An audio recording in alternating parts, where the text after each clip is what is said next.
Kepo Syariah, channel yang menyejukkan. Jangan lupa subscribe, komen, dan bagikan video ini. Assalamualaikum warahmatullahi wabarakatuh. Kisah ini tentang seorang pemuda tampan bernama Salabah bin Abdurrahman yang sangat cinta dan patuh kepada baginda Nabi Muhammad SAW. Dikisahkan, suatu ketika Salabah hendak pulang. Di tengah perjalanan, ia melewati satu rumah yang sangat sederhana. Kebetulan rumah itu terbuka pintunya, dan tanpa sengaja saat melintas rumah itu, Salabah menoleh ke arah pintu rumah yang terbuka. Bersamaan dengan itu, ia tanpa sengaja melihat seorang wanita penghuni rumah yang kebetulan keluar dari kamar mandi. Karena kejadian itu, Salabah menangis sejadi-jadinya. Ia berlari tanpa arah sampai keluar dari kota Madinah. Rupanya ia malu atas perbuatan yang baru saja ia lakukan. Ia berkata, "Mataku ini tak pantas memandang wajah mulia Rasulullah SAW. Tubuh ini tak pantas bersanding dengan tubuh mulia Rasulullah SAW." Katanya dengan wajah yang masih menangis. Begitu besar rasa cintanya kepada baginda Nabi SAW. Namun ia merasa tak tulus dalam cintanya karena telah melanggar apa yang dilarang oleh sang kekasih tercinta. Salabah malu dan merasa tak pantas lagi bersama sang kekasih. Meskipun pada hakikatnya perbuatan itu tidak melanggar karena dilakukan tanpa sengaja. Akhirnya ia pun bersembunyi di antara dua bukit di perbatasan kota Madinah. Setelah beberapa hari Rasulullah tak melihat Salabah. Beliau pun bertanya kepada para sahabat, kemanakah Salabah?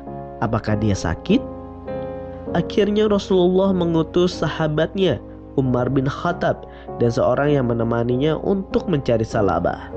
Berangkatlah Sayyidina Umar pergi mencari Salabah ke tempat yang diisyaratkan oleh baginda Rasul. Setelah sampai di tempat tersebut, Umar tak menemukan siapapun yang ada. Hanya bukit berbatu dan hamparan padang pasir. Umar terus menyusuri padang yang menghampar hingga tak lama mereka berdua menemukan seseorang pengembala kambing.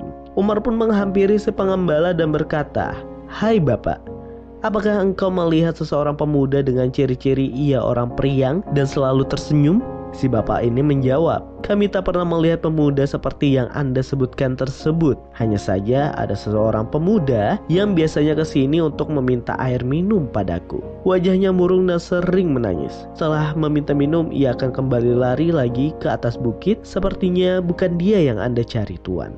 "Di manakah dia, wahai pengembala kambing? Aku ingin melihatnya," tanya Sayyidina Umar. Semengembala pun menunjukkan tempat di mana pemuda itu berada. Dan tak beberapa lama, Umar dan sahabatnya itu sampai di tempat yang ditunjuk. Mereka pun bertemu dengan seseorang pemuda yang terlihat lusuh dan tengah menangis. Umar menyapa dan berucap salam kepadanya. Melihat siapa yang datang, pemuda itu berniat hendak lari, namun Umar memberikan pengertian kepadanya bahwa Rasulullah mencarinya karena beberapa hari tidak melihatnya. Sambil sesungguhkan, pemuda ini bertanya, "Apakah Rasulullah marah kepadaku atas apa yang telah aku perbuat? Aku sangat malu dan tak pantas orang sepertiku ini berjumpa dan memandang Rasulullah." Usai berkata demikian, pemuda ini jatuh pingsan. Sayyidina Umar kemudian membopong pemuda itu dan membawanya pulang. Setelah sampai di kota Madinah, Sayyidina Umar menyampaikan bahwa Salabah bin Abdurrahman telah ditemukan. Ia pun menceritakan perihal yang terjadi dan menggambarkan jika saat ini Salabah berada di rumahnya.